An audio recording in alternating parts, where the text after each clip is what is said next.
let's just jump right into this explainer because today we are looking at a massive paradigm shift. We're totally decoding procrastination.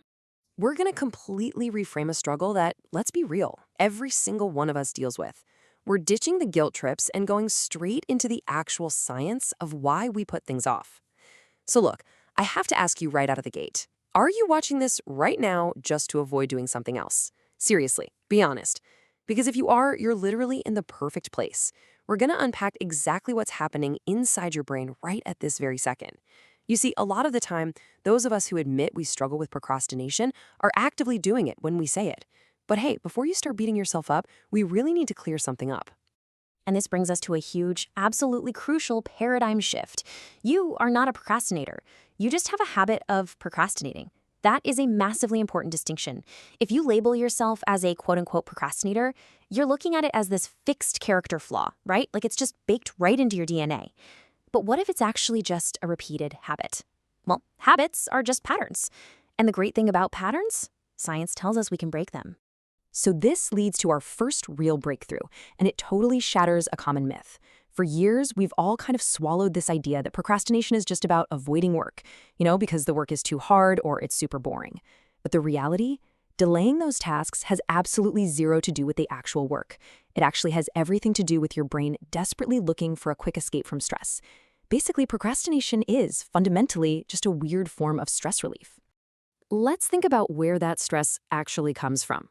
Life is just naturally full of heavy stuff that upsets us, right? It's almost never the spreadsheet or that annoying email that's causing the real stress. Maybe you had a pretty bad argument with your partner this morning. Or maybe you're really worried about a parent who's sick. Or, hey, maybe you're dealing with major financial anxiety.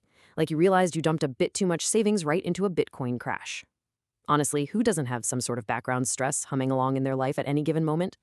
So you absorb all those daily worries, all that ambient noise, and then you walk into your workspace. It's kind of like you're carrying around this massive, invisible stress ball just hovering right over your head. You don't magically check your complicated, messy life at the door the second you sit down to work. No way. That subconscious stress pulls up a chair and sits right there at your desk with you, and it eats up so much of your mental bandwidth. And man, is this next part universally relatable. You sit down, invisible stress ball and all, and you realize you have to make, say, 13 incredibly intimidating phone calls, maybe to some high-level executives or those clients you've been totally chickening out of talking to. You've been doing the easy, busy work all morning, but now it's time for the hard stuff.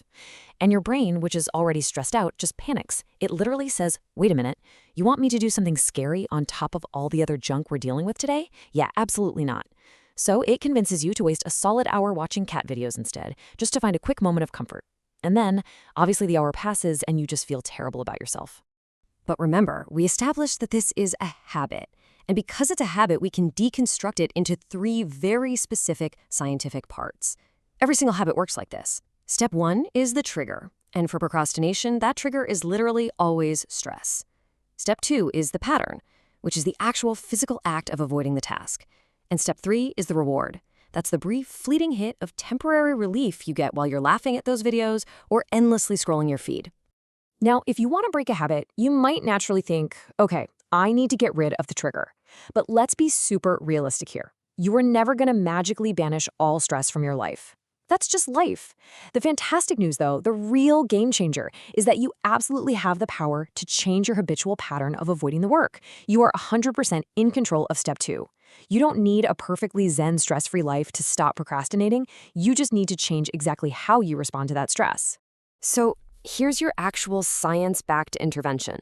The very next time you catch yourself hesitating, staring blankly at your monitor, or mindlessly checking last night's sports scores when you know you should be working, you have to pause. Just stop and openly acknowledge to yourself that you are stressed. Say it out loud or just in your head.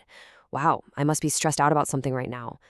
By just acknowledging the stress, you validate what your brain is feeling, and that starts to uncouple your emotions from your actions. Then, immediately after you acknowledge that stress, you're going to count backward to yourself. 5, 4, 3, 2, 1. And I really mean it. You need to actually count to yourself. And don't count up, you've got to count down. It sounds almost too simple to actually work, right? But there is deep neurological science behind why this very specific, deliberate countdown snaps you out of that frozen state.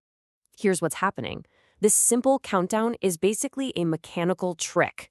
It physically interrupts the stored habit loop running on autopilot in your brain. When you count backward, it requires a tiny moment of focus, and that action wakes up your prefrontal cortex. That's the part of your brain responsible for logical thought, making decisions, and taking deliberate action.